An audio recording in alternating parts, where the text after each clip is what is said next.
स्वागत है आपका इंडिया न्यूज में। आज हम आपको लेके आए हमीरपुर गांधी चौक पे, जहां पे हम चर्चा करेंगे चाय पे चर्चा। जो कार्यक्रम चला हुआ है उसके हम ऊपर जो है हम लोगों से चर्चा करेंगे। यहाँ पे हमारे साथ जो है प्रदेश मीडिया पैनलिस्ट कांग्रेस सगुन दत्त शर्मा जी, साथ में भाजपा मीडिया प्रभारी विकास शर्मा जी यहाँ पे मौजूद हैं। आइए उनसे बातचीत करते हैं कि किस तरह से जो लोकसभा चुनावों को देखते हैं और जो हमारे उपचुनाव हैं प्रदेश में, उसके बारे में भी बातचीत करेंगे। विकास जी, पहले तो आपका इंडिया न्यूज में स्वागत है। नमस्कार जी सर, किस तरह से देखते हैं आप चुनावों को? सर, प्रथम तो मैं आपके इस चैनल को बहुत बहुत बधाई देता हूँ। इस तरह की चर्चाएं होनी चाहिए जिससे कि आम जनता के मुद्दे जो हैं वो लोगों तक पहुंचने चाहिए। ये लोकसभा के चुनाव अभी होने वाले हैं, उसमें आपको पता है कि जिस तरह से भारतीय जनता पार्टी ने पिछले 10 वर्षों में देश के लिए काम किया है, तो आगे आने वाले समय में भी भारतीय जनता पार्टी बहुत सारे काम करवाएगी जबकि हम 2047 तक इसको विकसित भारत बना सकें।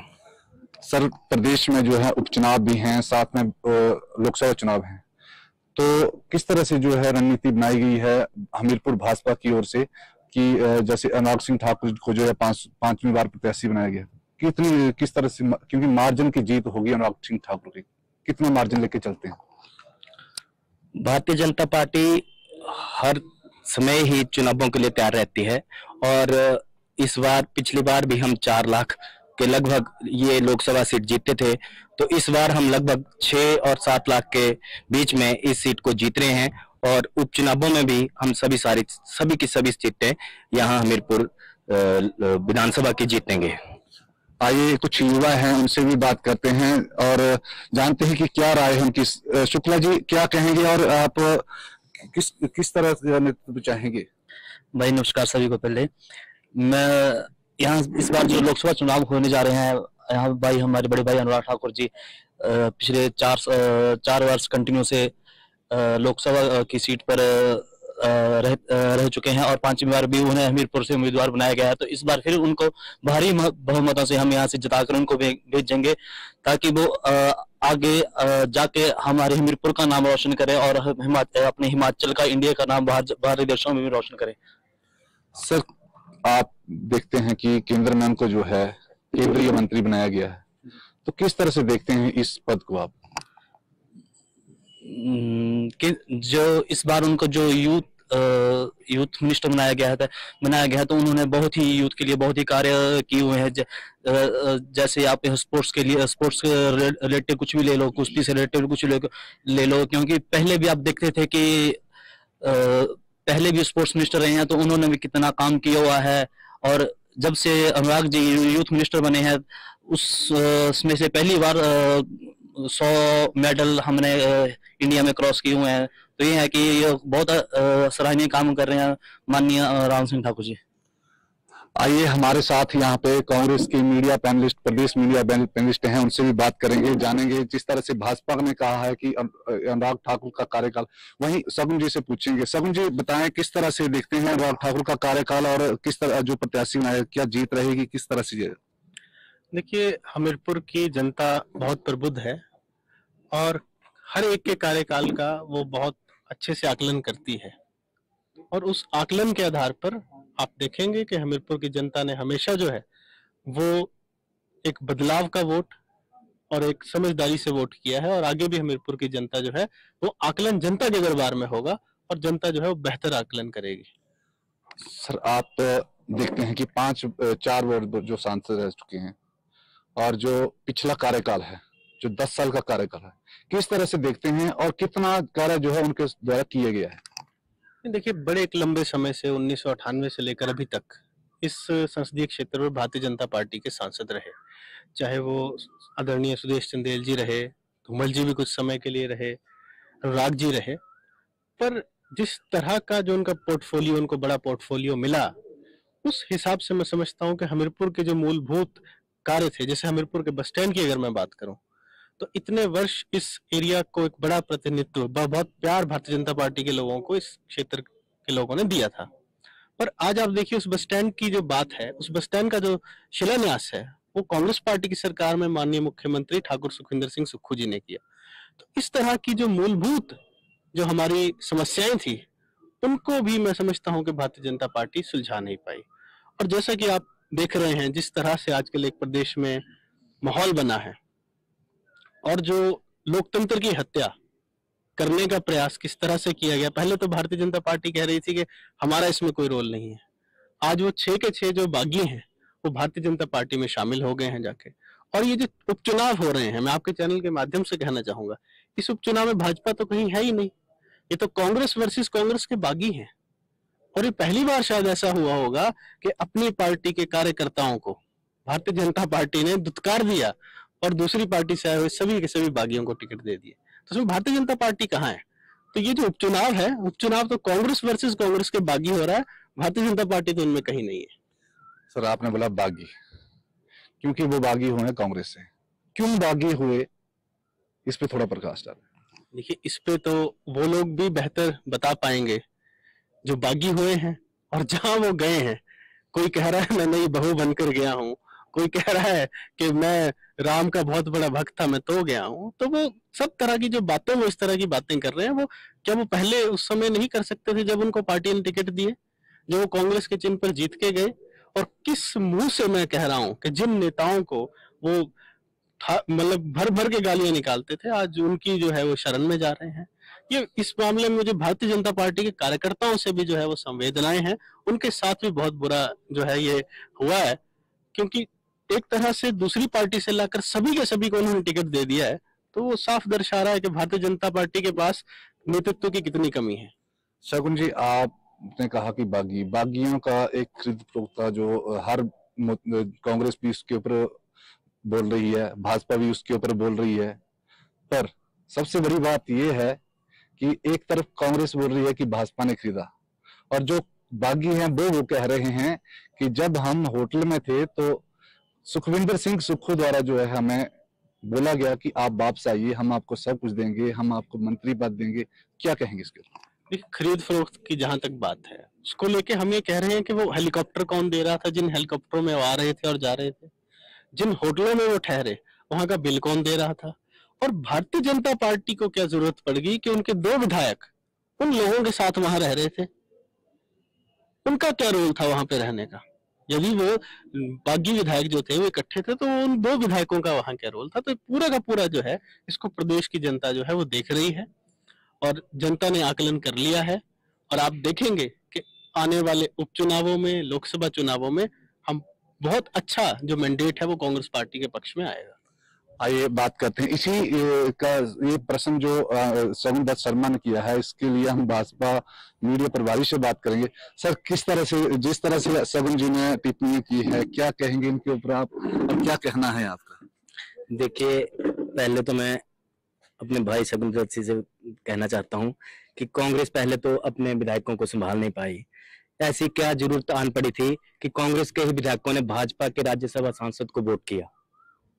पहले तो ये बताएं। और भारतीय जनता पार्टी की एक अपनी विचारधारा है। इन लोगों को जब भारतीय जनता पार्टी की विचारधारा सही लगी तो इन लोगों ने विचारधारा को अपनी बदला और ये भारतीय जनता पार्टी में शामिल हुए। ये इन्होंने केंद्र में नरेंद्र मोदी जी की सरकार का कार्यकाल देखा, उस कार्यकाल को देखकर ही इन्होंने मन बदला और आज भारतीय जनता पार्टी में शामिल हुए हैं।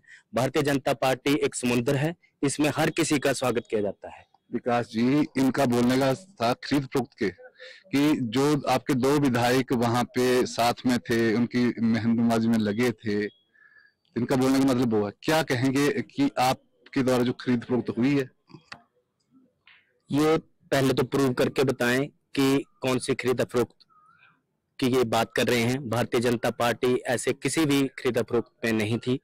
और ये इनके जो ये डरा रहे थे इन विधायकों को, उन सबको बचाने के लिए भारतीय जनता पार्टी द्वारा इनको संरक्षण देने के लिए भारतीय जनता पार्टी के विधायक साथ में थे। बाकी खरीदा फरोख्त की बात अगर इनको लग रही है तो ये क्यों नहीं संभाल पाए अपने विधायकों को?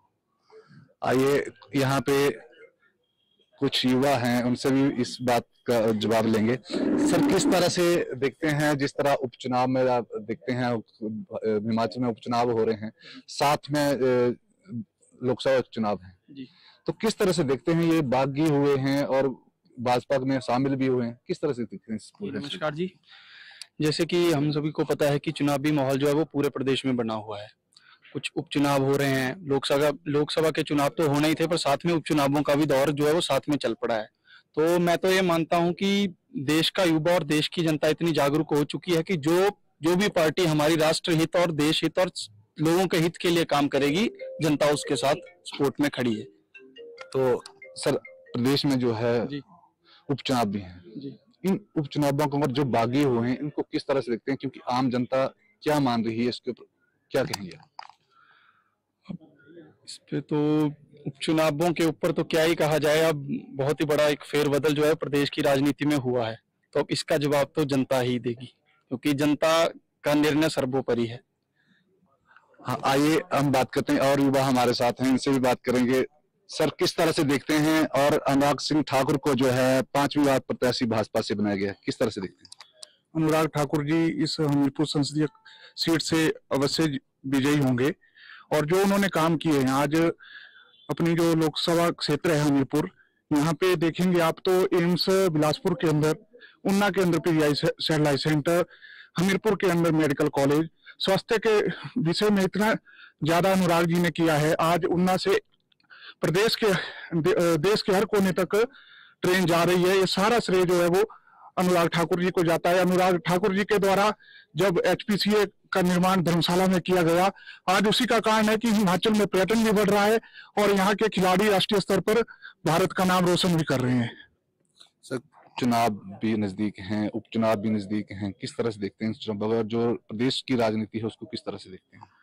देखो, ये उपचुनाव जो हैं वो कांग्रेस के द्वारा ही प्रदेश पे थोपे गए। अगर कांग्रेस के विधायक 43-40 उनके जीते हुए थे और 3 उनके जो निर्दलीय थे, उन्होंने भी समर्थन जो था वो कांग्रेस को किया था, लेकिन ऐसी आवश्यकता आन पड़ी कि उनको रिजाइन करना पड़ा, और कांग्रेस के कारण ही हुआ। एक तरफ भाजपा के 25 विधायक थे और कांग्रेस के अपने जीते हुए 40 थे, तो विरोध तो उनके अंदर ही उठ रहा था। 40 विधायकों के बावजूद, और भाजपा जहां 25 पे थी, वो अपना राज्यसभा सांसद जिता के भेज रही है, तो इसके पीछे गुनहगार तो कांग्रेस ही है।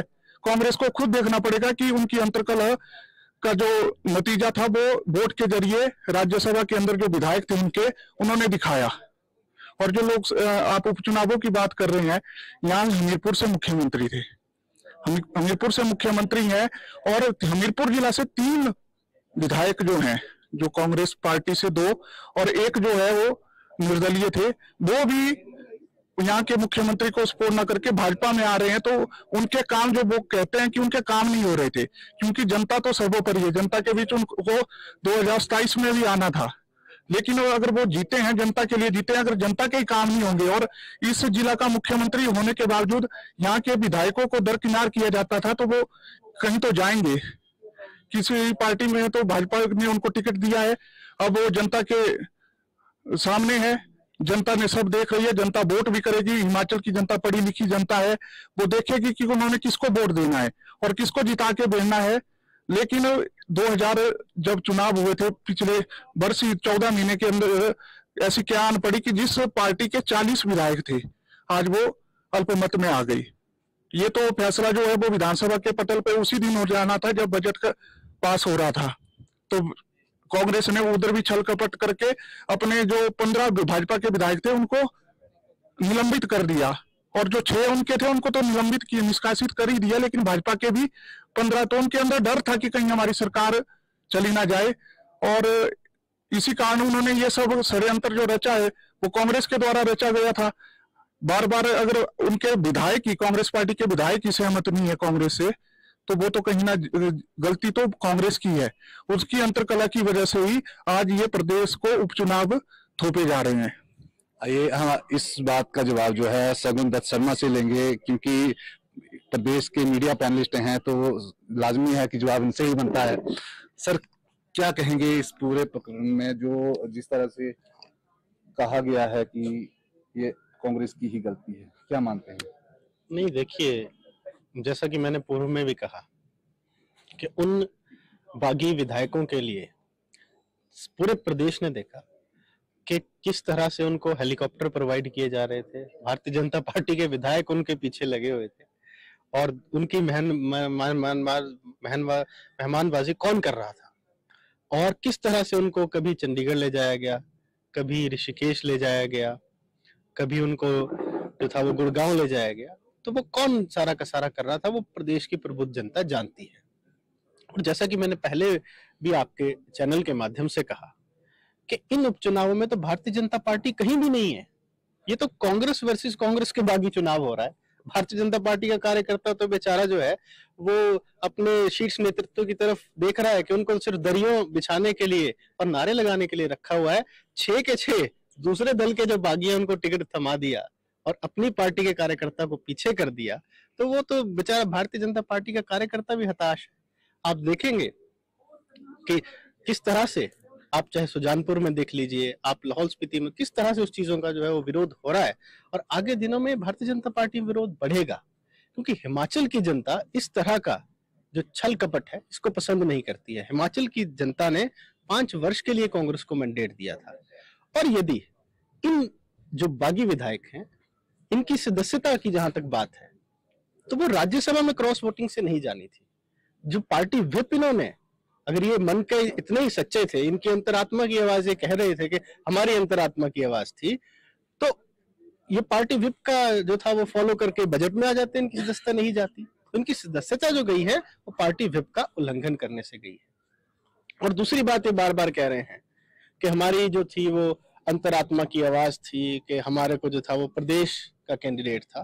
तो भारतीय जनता पार्टी के जो राष्ट्रीय अध्यक्ष हैं जगत प्रकाश नड्डा, वो तो गुजरात से चुनकर राज्यसभा गए, तब इनकी अंतरात्मा कहाँ गई? तो वो क्या बाहरी नहीं थे? तो इस तरह के बेसलेस एलिगेशंस जो हैं वो ये बाकी विधायक जो हैं लगा रहे हैं। इनके क्षेत्रों का विकास जो था, माननीय मुख्यमंत्री सुखविंदर सिंह सुक्खू जी ने पूरे प्रदेश का विकास करने के लिए किसी के साथ कोई भेदभाव नहीं किया। इनकी कंस्टिट्यूएंसीज में बड़े बड़े प्रोजेक्ट लाए गए, वो पूरा का पूरा जो है वो हम जनता के सामने ला रहे हैं। अभी हमीरपुर अगर विधानसभा क्षेत्र की बात की जाए तो 40 करोड़ के काम यदि पीडब्ल्यूडी में किए गए, तो उसमें से लगभग 50% से ऊपर जो काम है वो माननीय विधायक के जो भाई हैं उनकी जो कंपनी है उसने किए हैं। तो क्या वो काम नहीं हुए? क्या विकास नहीं हुआ? उसी तरह हमने हर एक विभाग का जो आंकड़ा है वो हम लाएंगे जनता के सामने और बताएंगे कि किस तरह से हिमाचल प्रदेश की जनता के दिए गए मैंडेट का इन्होंने अपमान किया है। और आप भारतीय जनता पार्टी का भी एक बहुत बड़ा कुनबा जो है आप देखेंगे वो कांग्रेस पार्टी के फेवर में जो है वो इस बार वोट करेगा, क्योंकि वो हताश है। उनका जो कैडर है वो बुरी तरह हताश हो चुका है और वो साफ मायूसी जो है वो उनके कैडर में जो है वो झलक रही है। धन्यवाद सगुन जी आपका। धन्यवाद। तो ये थे हमारे साथ सगुन जी, मीडिया पैनलिस्ट कांग्रेस और मीडिया प्रभारी भाजपा, और कुछ यहाँ के युवा थे जिनसे हमने बात की। वहाँ जहाँ कांग्रेस ने कहा है कि बागियों की लड़ाई बागियों कांग्रेस से है, क्योंकि कांग्रेस वर्सेस कांग्रेस हो रहा है, और भाजपा का कहना है कि इस बार फिर अनुराग सिंह ठाकुर को जो है 5वीं बार जो है सांसद भेजेंगे। हमीरपुर से चाय पे चर्चा के लिए सुमित राठौर की रिपोर्ट।